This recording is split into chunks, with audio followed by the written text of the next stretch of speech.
YouTube, what's up? This is Ben from ShouldIGetIt.com. Welcome to the 2017 Audi TT. Thanks to Audi of Stevens Creek for providing us with this car. This is Sean.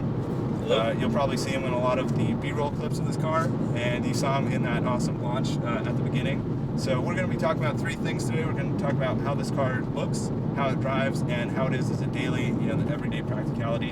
And the first things that I want to tell you about before we get into that are two unique things to this car, because this is kind of like Audi's kind of showcase car before the R8, makes its next-gen debut. So this car has two things in common with the R8. One, the Audi logo is not in the grille like every other Audi out there. It is on the hood. So that's something small you probably don't know about, but it's only on the R8 and on the TT. And this car does not have a center display like the Audi A4 and S3 does. So all of the controls are on the steering wheel and in the center still, similar to those cars, but it has what's called Audi Virtual Cockpit, where you have all of your infotainment right here in the digital gauges. And then when you hit the view button, you can change from having those gauges be really small in the corners or be really big. So it's a really cool system that I'm actually shocked isn't illegal, because I know, yeah, it can be super distracting. Speedometers get tiny down there. It's super useful, and it's a very neat and easy to use system, but it can be very distracting if you're just getting used to it. So if you are picking up an Audi, just spend like an hour or two in a parking lot getting used to it. Do not try to figure this out on the road, because you will just get sucked in and might end up in an accident. So let's talk about the way this car looks. Your thoughts? I like it. I think it's got a really aggressive looking front end, and then it sweeps along the sides, looks really elegant, more elegant than previous generations, I think. Less cutesy, I guess, more aggressive and elegant. I'm gonna call it the baby R8 because it does look really nice. Oh yeah, and then that's a good when you hit the spoiler button and you make that tiny spoiler go up in the rear, it just changes the whole look of the car. It makes a big difference. And then when you look at the side profile with these upgraded 18-inch wheels, it looks really good. I think it just looks really sleek, and it's one of those cars where if you had it, every time you park it, you would like lock it, look back, and know that you got the right car. Yeah. It's like that look, and it's easy to fall in love with the way that it looks, and also thankfully the way that it drives. I thought base model Audi TT, 220 horse, there's a TTS, there's a TT-RS, this is the base one. It's not going to be that fun. Tons of miles per gallon. Yeah, so, we're proven wrong on that one. We're gonna talk about the way that this thing drives, and there are so many different options that are simple to figure out, but it really makes this the perfect everyday car or weekend car or all-in-one for you, if you don't have to fit more than two people into the car.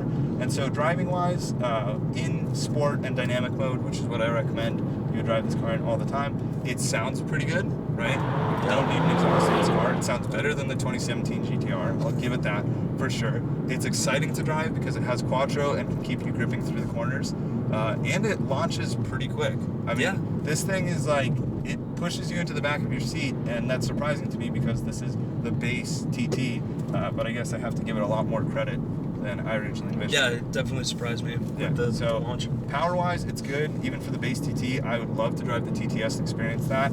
Handling-wise, fantastic. Audi's new quattro system in this generation of the TT sends up to 65% of the power to the rear, so you can feel that it has a nice rear bias, and it's not like a boring front-wheel drive based all-wheel drive, which is cool. And you can see, if I just put my foot down right here, it sounds good, and it has that it's not a fart, but it's that sound in the back, which is really cool. Which I can imagine with an exhaust would just sound absolutely crazy.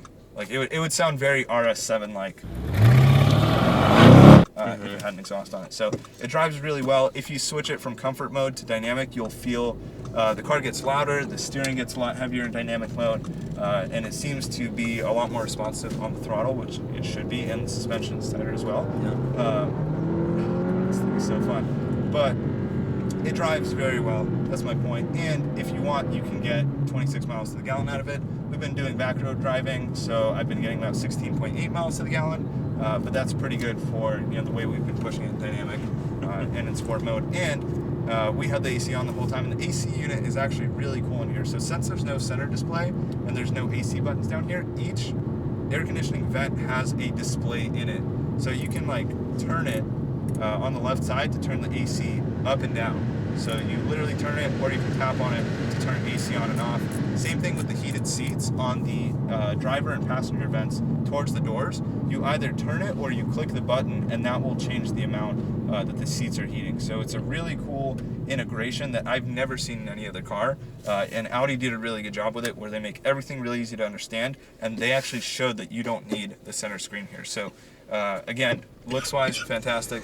Driving wise, Sorry, it's good, and it's so good driving wise. And practicality wise, I mean, let's talk about the trunk. The trunk has a surprising amount of space because there are actually rear seats in this car. Shocking, I know. And you can watch Sean try to get in here. You will not feel a real, human in here. Maybe like a teacup poodle, or like one of those Yorkies that you carry around your purse. You can fit that back there. Maybe some golf clubs, grocery bags, but not much is going in the back seats. But what that means is that you can fold them down, and that way your trunk is absolutely huge. So you can actually fit probably like a 40-inch TV back there, I would think. 2 suitcases, like 4 carry-on bags. sorry. Whole ton of stuff, no worries.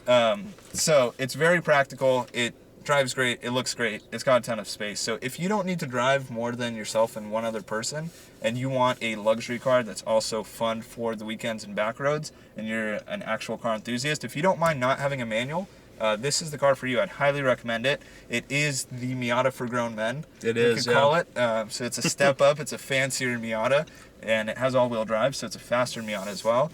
And I'd say it's just as fun as the Miata.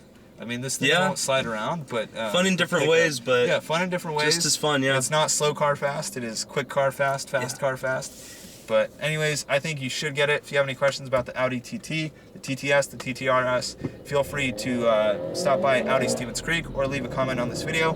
Hope you enjoyed, and I'll see you in the next one. Thanks for watching. Peace.